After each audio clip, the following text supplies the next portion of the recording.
Hello friends, my name is Jyoti. Welcome है आपका institute of economics channel पर। आज का टॉपिक है कॉन्सेप्ट ऑफ प्रोडक्शन। प्रोडक्शन के बारे में जो भी है फैक्टर्स होते हैं उसमें फिक्स्ड है, वेरिएबल है, कैसे हैं वो आज हम इसमें देखेंगे। तो मैं आपको ये बेसिक्स चीज़ें बता रही हूँ जो आपके काम में आएगी। देखिए प्रोडक्शन क्या है, कॉन्सेप्ट क्या है इसका। प्रोडक्शन क्या चीज़ है? अ प्रोडक्शन और a firm requires a producer or a firm requires different inputs like labor, machines, land, raw material, etc. एक प्रोड्यूसर को क्या चाहिए होता है इनपुट्स के तौर पे? अगर किसी भी चीज़ का प्रोडक्शन करना है तो हमें रॉ मटेरियल भी चाहिए, हमें वर्कर भी चाहिए, हमें मशीन्स भी चाहिए, और ये सब सेटअप लगाने के लिए हमें एक लैंड या एक जगह भी चाहिए होती है। By combining this inputs in different proportions, फिर हम क्या करते हैं, थोड़ा लेबर लिया, कुछ मशीन्स ली, रॉ मटेरियल या इन सब का एक प्रोपोर्शन बनाएंगे जिससे हमें आउटपुट मिलता है। This is called the process of production. ये जो एक प्रोसेस होती है ये क्या है? प्रोडक्शन कहलाती है। Production is a process of value adding in other. Production is क्या है? Process of value adding. In other words क्या बोल सकते हैं इसको? Production is also defined as the transformation of input into output, यानी कि इनपुट्स को मिला के हम कुछ आउटपुट बना रहे हैं। जब हम इनपुट्स को ही काम में लेंगे, जैसे कि रॉ मटेरियल है, मशीन है, लेबर है, इन सब को मिला के हम एक आउटपुट बनाते हैं, तो क्या बोल सकते हैं? ये एक ट्रांसफॉर्मेशन है इनपुट्स का इनटू आउटपुट में। फिर इसके फैक्टर्स क्या होते हैं? ठीक है, कौन कौन से फैक्टर्स होते हैं? जैसे फैक्टर इनपुट्स होते हैं और होते हैं नॉन फैक्टर इनपुट्स। तो फैक्टर इनपुट्स में क्या आते हैं? फिक्स्ड और वेरिएबल। तो यहाँ पे देखते हैं the inputs that a firm uses in the production process are called factors of production. जो इनपुट्स हैं फर्म यूज करती है प्रोडक्शन के प्रोसेस में वो क्या कहलाते हैं? फैक्टर्स। जैसे कि लेबर, मशीन्स, लैंड, ये सब क्या है? ये फैक्टर होते हैं। इनमें है फैक्टर इनपुट्स क्या हैं? These factors include factors of production such as land, labour, capital and entrepreneur. मेन चार चीज़ें होती हैं, फैक्टर्स को हम चार चीज़ में डिवाइड करते हैं। वो क्या होते हैं? लैंड होती है, लेबर होता है, कैपिटल होती है और एंटरप्रेन्योर होता है। और प्राइस ऑफ दीज फैक्टर्स को हम क्या बोलेंगे? लैंड को हमेशा रेंट मिलेगा, जैसे हमने कोई जगह ली है तो हम उसका रेंट पे करेंगे। लेबर को क्या होता है? वेजेस है, सैलरी है, पेमेंट बोलेंगे, वो क्या है? लेबर को मिलेगा। कैपिटल क्या होता है? जो हमने पूंजी लगाई है, जो हमने पैसे लिए, बैंक से लिए हैं, किसी पर्सन से लिए, तो हम क्या करेंगे? उसका इंटरेस्ट देंगे। और एंटरप्रेन्योर को क्या मिलेगा? जो मतलब व्यापार करता है, जो बिजनेस करता है, उसको क्या मिलेगा? प्रॉफिट मिलेगा। तो ये कॉमन बेसिक चीज है जो आपको याद रखनी है कि लैंड को रेंट मिलता है, लेबर को वेज मिलता है या पेमेंट सैलरी बोलेंगे, कैपिटल को इंटरेस्ट और एंटरप्रेन्योर को प्रॉफिट मिलता है। The above factors inputs are further classified में ये होते हैं, क्लासिफाइड कैसे होते हैं? फिक्स्ड और वेरिएबल। फिक्स्ड फैक्टर्स क्या होते हैं? जैसे कि लैंड और machine. These are the inputs which do not change in the change in output. ये आउटपुट में which is do not change with the change in output, ये आउटपुट में चेंज होने का इन पे कोई असर नहीं है, क्योंकि अगर हमने कोई जगह रेंट पे ले ली है, अब हम चाहे आउटपुट करें या ना करें वो लैंड तो रहेगी, मशीनरी भी रहेगी। अगर हमने किसी रीजन से आउटपुट करना बंद कर दिया, प्रोडक्शन करना बंद कर दिया है, तो ये चीज़ें तो रहेंगी ही। तो इसके आउटपुट का बढ़ने घटने से इन पे कोई इफेक्ट नहीं होता है। वेरिएबल इनपुट्स क्या हैं? These are the inputs which change with the change in the level of output. ये जो क्या होता है, जैसे कि लेबर है, लेबर एक वेरिएबल आउटपुट है, बिकॉज हमें ज़्यादा प्रोडक्शन करना है तो हमें ज़्यादा लेबर हायर करनी पड़ेगी, कम है तो कम प्रोडक्शन करना है तो हम लेबर को हटा भी सकते हैं। तो वेरिएबल इनपुट्स का प्रोडक्शन पे असर पड़ता है, हमारे आउटपुट पे इफेक्ट होगा। और नॉन फैक्टर क्या होते हैं? These factor includes raw materials and fuels. जैसे कि हमने प्रोडक्शन करने है तो हम कोई रॉ मटेरियल लेके आएंगे, जैसे कि गाड़ी बनानी है तो हमें उसके लिए आयरन है या स्टील है या व्हील्स है, ये सब लेने पड़ते हैं। ये सब क्या है? रॉ मटेरियल्स होते हैं। फ्यूल है या ट्रांसपोर्ट आता है, हमें अपनी चीज़ों को एक जगह से दूसरी जगह तक भेजना है, जो हमारा ट्रांसपोर्ट लगता है, फ्यूल्स लगता है, ये सब क्या है? नॉन फैक्टर इनपुट्स में आते हैं। फिर प्रोडक्शन फंक्शन को हम कैसे लिखेंगे? Production function of a firm is a functional relationship. वहाँ पे क्या होता है? एक हम फंक्शनल रिलेशनशिप बताते हैं between input used and output produced by the firm. एक फर्म क्या क्या इनपुट यूज करके कितना आउटपुट बना रही है। तो आउटपुट क्या है, फंक्शन है इनपुट्स का। It express the maximum quantity of output that can be produced with any given quantity of inputs. Output की क्वांटिटी कहाँ से डिसाइड होगी, हमें एक दिए गिवन क्वांटिटी है इनपुट्स की, हमें इनपुट्स दिए हुए हैं। Production function considers only the different use of inputs that helps in getting the maximum possible output. हम उनका एफिशिएंटली यूज करेंगे इनपुट्स को और उससे मैक्सिमम आउटपुट निकालना चाहेंगे, मैक्सिमम प्रोडक्शन करना चाहेंगे। A production function is defined for a given technology. Technology given है, it is a technology that determines the maximum levels of output that can be produced using different combination of inputs। ये same ऐसा ही लिखा हुआ है, इसमें इतना ही होता है कि जो भी दिए हुए इनपुट्स हैं, गिवन टेक्नोलॉजी है, उन सबको हम कंबाइन करके मैक्सिमम कितना प्रोडक्शन करते हैं, ये होता है प्रोडक्शन फंक्शन। तो इनपुट्स पे डिपेंड करता है। आउटपुट क्या है हमारा, इंडिपेंडेंट है, ये डिपेंडेंट है, और ये क्या है, इंडिपेंडेंट है। हम आउटपुट के लिए इन पे डिपेंड रहते हैं, लेबर एंड कैपिटल के लिए। तो क्यू एक्स यहाँ पे क्या है, production of commodity x and labour के कैपिटल। यहाँ पे हम एज्यूम क्या कर सकते हैं कि 2 फैक्टर ही लेते हैं प्रोडक्शन के लिए, जो कि लेबर एंड कैपिटल है। रियल लाइफ में ऐसा पॉसिबल नहीं होता, बट यहाँ पे हम यही मान के चलते हैं कि आउटपुट में 2 फैक्टर, आउटपुट प्रोड्यूस करने में हमें 2 फैक्टर चाहिए, वो होते हैं लेबर एंड कैपिटल के। हमें काम करने वाले लोग चाहिए और हमें पूंजी चाहिए जिससे हम लैंड ले सकें, लेबर को हायर करें, उन्हें पेमेंट देना होगा, ये सब के लिए कैपिटल चाहिए। फिर आता है उसमें टाइम पीरियड। प्रोडक्शन में एक टाइम पीरियड होता है, बहुत ही मेन चीज़ है ये। तो इसमें होते हैं 3 तरह के होते हैं, मार्केट पीरियड, शॉर्ट पीरियड और लॉन्ग पीरियड। मैं आपको सीरियस समझा देती हूँ। मार्केट पीरियड बहुत ही छोटा टाइम होता है, उससे वेरी शॉर्ट पीरियड बोलते हैं। इसमें कुछ भी चीज़ चेंज नहीं होती है, ये 1 दिन का भी टाइम पीरियड हो सकता है। तो 1 दिन में हम अपनी सप्लाई को बढ़ा नहीं सकते, घटा नहीं सकते हैं। तो इसमें कहते हैं कि during factors of production can not be change at all, क्योंकि हम उसमें कोई भी फैक्टर्स में चेंज नहीं कर सकते, क्योंकि वो बहुत छोटा पीरियड होता है। चाहे 1 घंटे का ले लें या 1 दिन का ले लें, तो वो बहुत छोटा पीरियड है, उसमें हम कुछ भी चेंज नहीं कर सकते हैं। और शॉर्ट पीरियड के अंदर क्या होगा, शॉर्ट पीरियड में ओनली हम वेरिएबल जो होंगे, वेरिएबल फैक्टर होंगे, वो ही चेंज कर सकते हैं, जैसे कि labour. It is time period in which the producer can change only the variable factors while the fixed factors remain constant. जो फिक्स्ड होते हैं, लैंड है, मशीनरी है, उनको शॉर्ट पीरियड में चेंज नहीं कर सकते। ओनली जैसे कि वेरिएबल है लेबर, लेबर को हम ज़्यादा कर सकते हैं, कम कर सकते हैं इन शॉर्ट रन।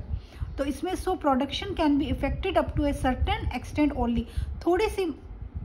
थोड़े से टाइम के लिए, जब ये शॉर्ट पीरियड है, तो हम क्या कर सकते हैं, इसमें प्रोडक्शन क्या है, थोड़ा इफेक्ट होगा, बहुत ज़्यादा तो नहीं होगा, पर हाँ अपनी सप्लाई को हम घटा और बढ़ा सकते हैं। लॉन्ग पीरियड में सारे ही फैक्टर्स क्या हैं, वेरिएबल हो जाते हैं, क्योंकि हमारे पास बहुत ज़्यादा समय है, तो हम लैंड भी दूसरा ले सकते हैं, मशीनरी चेंज कर सकते हैं, टेक्नोलॉजी चेंज हो जाएगी, सब कुछ।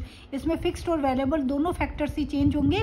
इट मीन्स बोला जाएगा कि सारे ही फैक्टर्स वेरिएबल हो जाते हैं, और ये लॉन्ग पीरियड में प्रोडक्शन पे इसका बहुत ज़्यादा इफेक्ट होता है। तो इसमें देखेंगे मार्केट पीरियड में 1 दिन का, ये 1 घंटे का है, तो इसमें प्रोडक्शन इफेक्ट नहीं होता है, क्योंकि इसमें कोई भी फैक्टर चेंज नहीं कर सकते। शॉर्ट पीरियड में क्या होगा, शॉर्ट पीरियड में वेरिएबल्स फैक्टर हैं, उनको चेंज कर सकते हैं, तो प्रोडक्शन पे थोड़ा असर होगा। और लॉन्ग पीरियड में हम सब कुछ चेंज कर सकते हैं, तो हम अपने प्रोडक्शन को पूरा का पूरा चेंज कर सकते हैं, तो बहुत ज़्यादा इफेक्ट करेगा। फिर आता है मेजर्स ऑफ प्रोडक्शन। कैसे होता है, टोटल प्रोडक्शन होता है, एवरेज प्रोडक्शन और मार्जिनल प्रोडक्शन होता है। तो इसको भी डायग्राम मैंने यहाँ पे समझाया हुआ है, आप देख लेंगे कि टोटल प्रोडक्शन क्या होता है। इसको टोटल प्रोडक्शन और टोटल फिजिकल प्रोडक्शन बोलते हैं।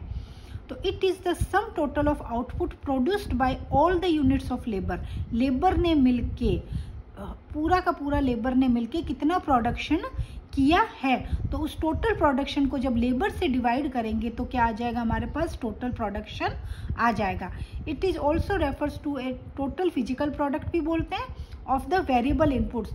वेरिएबल मीन्स जैसे कि लेबर, बताया था कि लेबर वेरिएबल इनपुट है, उसको चेंज करने से प्रोडक्शन में क्या चेंज हो रही है, या उसको लगा के हमने कितना प्रोडक्शन किया है, या दूसरे शब्दों में क्या कह सकते हैं इसको, it is defined as the total quantity of goods and services produced by a firm. पूरी क्वांटिटी गुड्स एंड सर्विसेज की जो एक फर्म प्रोड्यूस कर रही है दिए हुए टाइम के अंदर। The shape of TP curve is step from the origin. इसका कर्व कैसा बनेगा मैं आपको एक रफली यहाँ पे ड्रॉ करके बता देती हूँ। टीपी पहले इंक्रीज होगा, इंक्रीजिंग रेट से इंक्रीज होगा, फिर ये अपने मैक्सिमम पे जाएगा और फिर डिक्लाइन होना शुरू हो जाता है। ये हमारा टीपी कर्व होता है। यहाँ पे इसका मैक्सिमम होगा, पहले ये इंक्रीजिंग रेट से बढ़ेगा, फिर डिक्रीजिंग रेट से बढ़ेगा और उसके बाद वो क्या होगा, डिक्लाइन होना शुरू हो जाता है। हम इसको कैलकुलेट कैसे कर सकते हैं, टोटल इसमें लिखा है it is defined as total quantity of goods and services produced by a firm. जितनी भी गुड्स एंड सर्विसेज एक फर्म प्रोड्यूस कर रही है वो क्या है, टोटल प्रोडक्शन है। सॉरी शायद मैंने इसमें डिवाइड वर्ड यूज किया था तो वो नहीं है, यहाँ पे ओनली क्वांटिटी कौन सी है, टोटल गुड्स एंड सर्विसेज की। इसके फॉर्मूला यहाँ पे दिया हुआ है, आप नोट कर सकते हैं।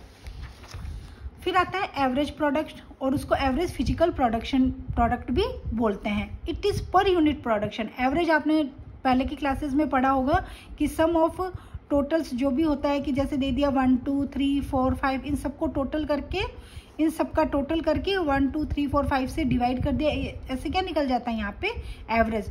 तो वैसे ही है, it is per unit production of the variable factors.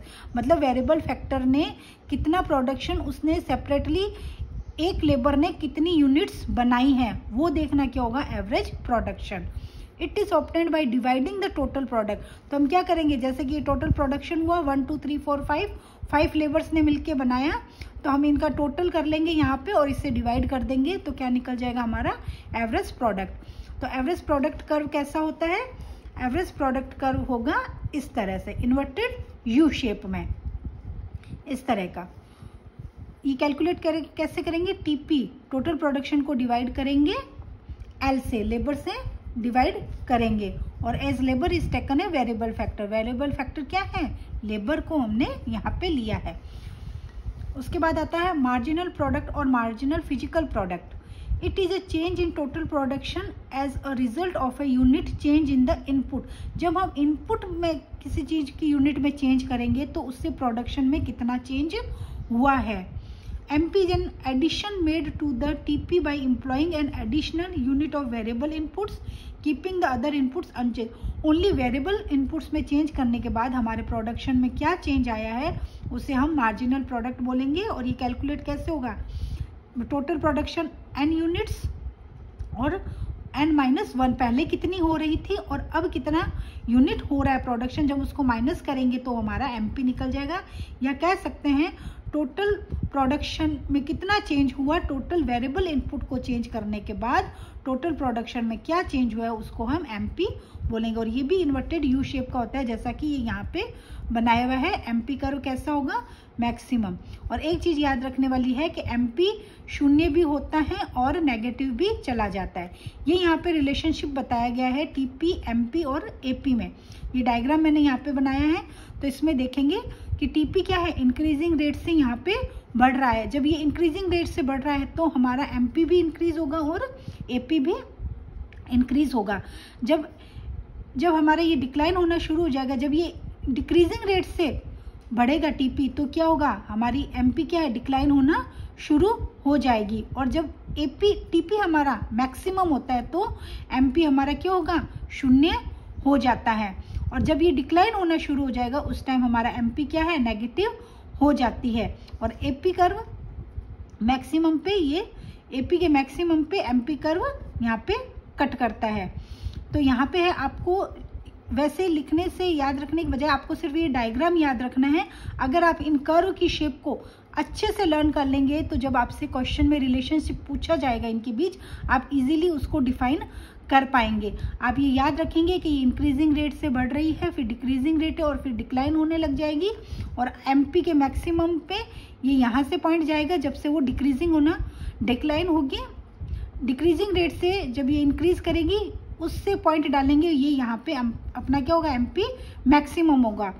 और यहाँ पे ये AP मैक्सिमम होगा, जहाँ पे MP इसको कट करेगा ये AP का मैक्सिमम होगा। याद रखें, जहाँ पे MP कट करेगा AP का मैक्सिमम होगा और जहाँ टीपी डिक्लाइन होगा वहाँ पे एमपी नेगेटिव में चला जाएगा और इसके मैक्सिमम पॉइंट पे एमपी क्या है, 0 हो जाएगा। ये सब मैंने यहाँ पे आपको लिख के दिया हुआ है। रिलेशनशिप बिटवीन जो मैंने वहाँ समझाया वही लिखा है। When TP increase at increasing rate MP also increases, यही बताया मैंने। टीपी जब इंक्रीज होता है इंक्रीजिंग रेट से तो एमपी क्या है, इंक्रीज होगा। When TP increases at diminishing rate से बढ़ रहा है तो क्या है, एमपी डिक्लाइन होना शुरू हो गई। When TP reaches its maximum, बताया था कि टीपी रीचेज है मैक्सिमम पे तो एमपी क्या है, बिकम 0 और जब वो डिक्लाइन होनी शुरू हो जाएगी टीपी तो एमपी नेगेटिव, जैसा कि इस डायग्राम से साफ साफ आपको बता दिया गया है। वैसे एपी और एमपी में क्या रिलेशन है, एपी इंक्रीजेज होती है और पर एमपी हमेशा ज़्यादा, जब एपी इंक्रीज होगी तो एपी क्या है, एमपी क्या है, उसके ऊपर रहेगी। ये देखिए एपी इंक्रीज हो रही है तब एमपी क्या है, इससे ज़्यादा है। AP decreases when MP less than AP, जब एपी डिक्रीज हो रही है, जब एपी डिक्रीज हो रही है तो एमपी क्या है, उससे नीचे चली गई, यानी कि एमपी क्या है, कम हो रही है। AP is at maximum when AP बराबर एमपी, एमपी मैक्सिमम मैंने आपको बताया था कि याद रखिए कि एमपी एपी के मैक्सिमम पर काटेगा, तो एपी एमपी जब इक्वल है यानी कि एपी अपने मैक्सिमम पर है। एमपी में भी 0, बताया था कि एमपी में भी नेगेटिव हो सकती है, 0 हो सकती है, बट एपी कंटिन्यूसली पॉजिटिव ही रहेगी, वो कभी भी नेगेटिव या 0 नहीं होती है। AP increases even when MP falls but MP should lie above AP, तो क्या है, जब ये एपी और एमपी दोनों ही बढ़ रहे हैं तो क्या है, एपी इसके नीचे रहती है। तो ये सारा रिलेशनशिप मैंने यहाँ पे लिख दिया और आपको बता भी दिया है। फिर कैलकुलेशन करते हैं, इनके कुछ फॉर्मूलाज हैं, वो आपके कोई न्यूमेरिकल आ जाए तो ये टीपी के लिए होगा कि इसमें से आपको तीनों में से 2 चीज़ जरूर दी हुई होगी, या तो टीपी दी हुई होगी, एपी या एल कुछ भी दिया हुआ होगा जिससे आप फाइंड कर सकेंगे। तो टीपी कैसे निकालेंगे, इक्वल एपी इंटू एल, या निकाल सकते टीपी क्या होता है, समिशन होता है एमपी का, और एपी कैसे निकालेंगे, टीपी अपॉन एल, और जो मार्जिनल प्रोडक्शन निकालेंगे वो nth यूनिट जो भी है टीपी एन कितना पहले था और कितना अब है, या कह सकते हैं टोटल प्रोडक्शन में चेंज और टोटल लेबर में चेंज जो भी हुआ है उससे हम मार्जिनल प्रोडक्शन को कैलकुलेट कर सकते हैं। आई होप आपका ये लेक्चर समझ में आ गया होगा। नोट्स यहाँ पे अच्छे से बनाए हुए हैं, आप पोज करके वीडियो को और इनको कॉपी कर सकते हैं। ऐसे ही और आपको डिटेल्स में समझना हो, शॉर्ट्स में कुछ भी समझना हो ब्रीफली, तो आप मुझे कमेंट बॉक्स में कमेंट जरूर कर दीजिए। और आप अगर मेरे चैनल पे नए हैं, पहली बार देख रहे हैं, तो चैनल को सब्सक्राइब करना ना भूलें और साथ ही बेल आइकन पे क्लिक कर लें, जिससे जब भी मैं कोई न्यू वीडियो अपलोड करूँगी आपके पास नोटिफिकेशन आ जाएगा। Thank you.